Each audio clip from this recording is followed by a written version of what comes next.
Welcome Strategy Battle Gamers to another GBHL YouTube channel video. You're here with your channel host GBHL James, bringing you a very quick and slightly pathetic hobby blog, to be perfectly honest, because I've had absolutely no chance to do any hobbying at all. Now it is currently Monday right now, and I did want to, I've actually got all my stuff out to do a little bit of painting and to try and make some progress on the Sons of Eorl, but lately a lot of my hobby time has been going into doing some battle reports, so you'll be pleased to know that we have 3 weeks worth of battle reports lined up for you guys to look forward to.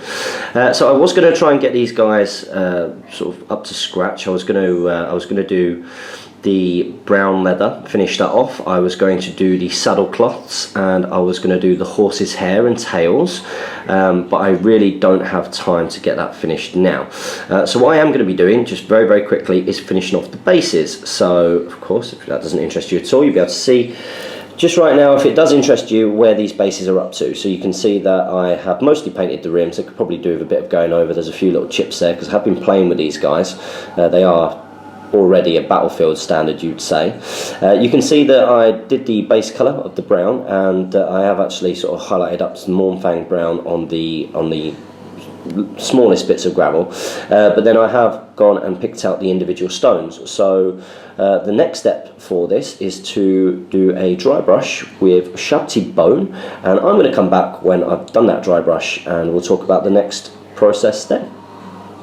So after a quick 5-minute job there, I've managed to dry brush the Shabti bone over the bases, and as you can see, all it does, it just helps pick out those little bits of detail, makes it look like there's a little bit of raised light on all of those bases. So the next step now is to get some of my flock, and I got this stuff, which is a model railway flock static grass from javis.co.uk. I think I actually picked this up in Mark Boylan's model shop. He owns Chester Model Railway Centre, I think that's what it's called, and that works pretty well. Now it's going to be quite important that I apply that to, you can see where, because I've been storing them, some of the edges have kind of chipped off, and there are certain bits where rocks have come off as well. So I'm probably going to make sure that I apply that to that. Now the way that I'm going to do that is I'm going to put some PVA on an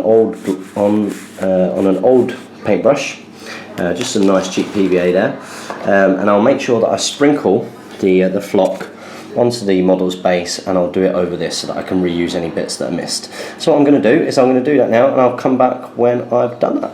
Here we go. So it turns out this was a perfectly timed hobby blog, because any second now I do have to run off and go and do my class, go to work.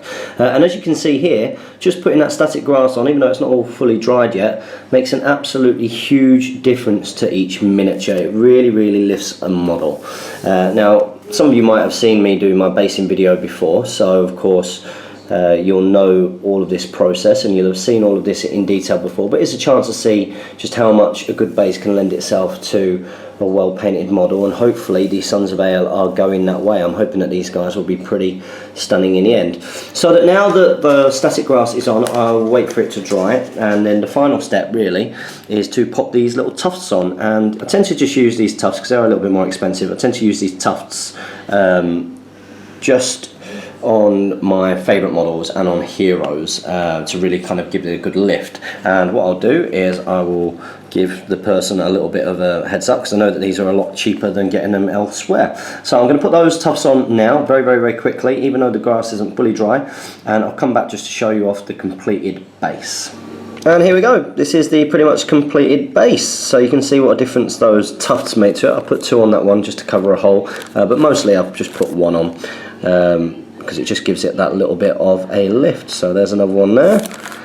We'll show you each of the Sons of Eorl as we go along.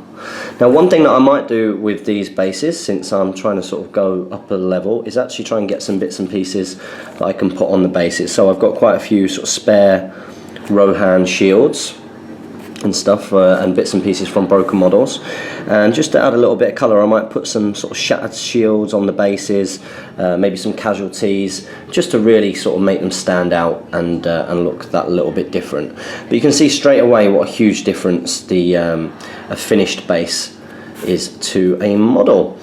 So I hope you've enjoyed this little hobby vlog. Apologies to anybody who's seen me do any basing videos before, but it is an opportunity to see sort of what a massive difference the base does make when you're making progress. So hopefully when I get back to these guys, it will be to paint the saddle cloth, to finish off the leather, do the horse's manes, the mane, sorry, and then we won't be far away from finishing them. We'll have to finish the faces and the hair and such like, but we're not too far away. So I look forward to being able to show you that, guys.